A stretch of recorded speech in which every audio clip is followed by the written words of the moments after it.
Today, let's talk about this incredible woman, the widow of a prophet. Picture this. She's not some loud, dramatic lady causing chaos in her neighborhood. No, she's quiet, steady, the kind of wife who's married to a man of God. That means she's used to scraping by with almost nothing. She's hosted prophets, stretched meals to feed extra mouths, and kept smiling, even when the wallet's empty. But this time, smiling ain't gonna cut it. Not even close. Her husband dies. Boom. Just like that. Not after a long illness, not old and peaceful. Sudden. Gone. And he leaves her with debt. Huge, crushing debt. Now hold up. The Bible slips in this key detail. He feared the Lord. That's not random. She's probably sitting there, heart shattered, whispering, wait, he loved God. He prayed every night. He trusted him. How does this happen? And in her world, debt isn't like today. No phone calls, no emails. Creditors show up at your door, banging, furious. Pay up, or we're taking your sons as slaves.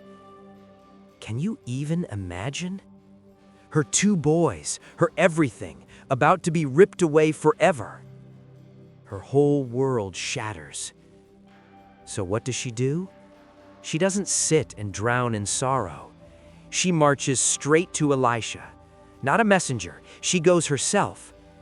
That tells you something. She's desperate, but she's not defeated. Maybe the road's dusty, her boys trailing behind her, quiet, scared, clinging to her robe. She reaches Elisha and breaks down. Elisha, my husband, your servant, is dead. You know he feared the Lord. Now they're coming for my sons. Elisha doesn't panic. No thunder, no drama. He asks one simple, piercing question. What do you have in your house? Oof. When you're drowning and someone asks what you've got left, it stings. She answers, almost bitter. Nothing except a little jar of oil. But Elisha doesn't just pray and leave. He gives instructions. Strange ones. Go borrow empty jars from your neighbors.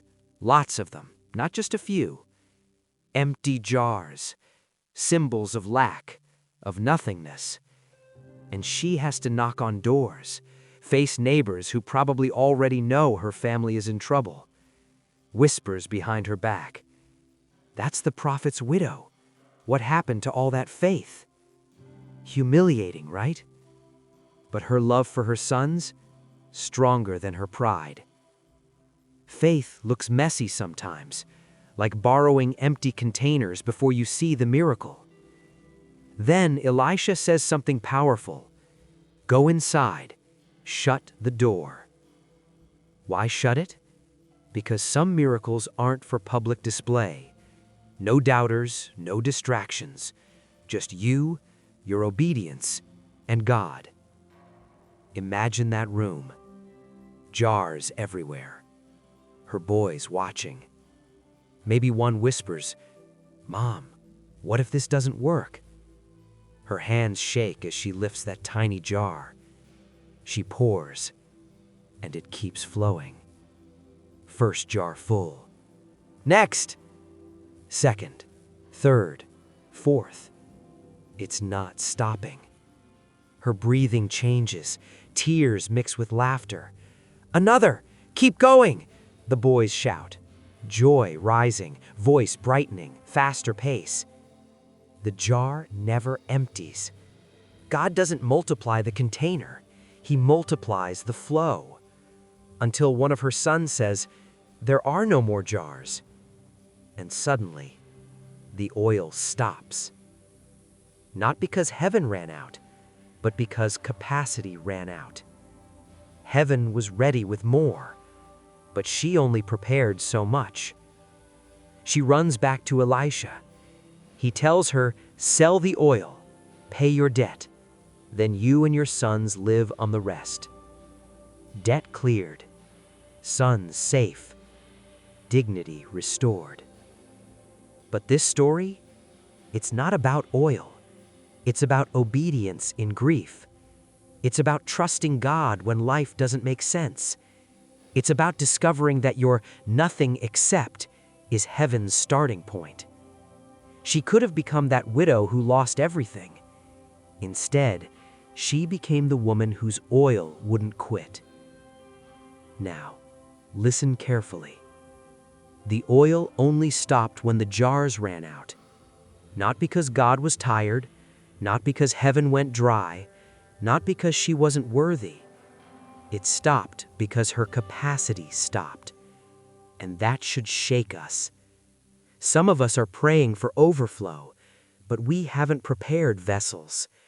We're asking God for increase, but we're afraid to look foolish knocking on doors.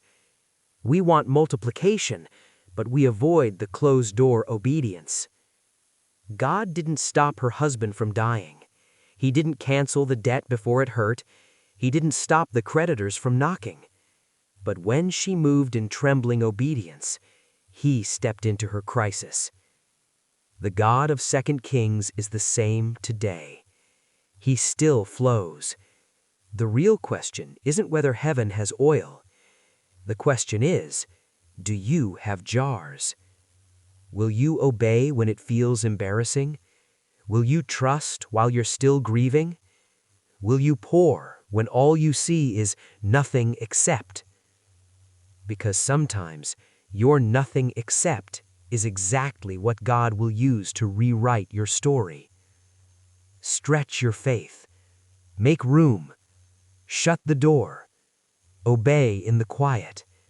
And when the oil begins to flow in your life, peace where anxiety used to live, provision where lack once screamed, strength where grief once crushed you. Remember this: God never runs out. Prepare your jars. The flow is still available. Stay faithful, stay expectant, and keep thinking in His words. See you in the next one.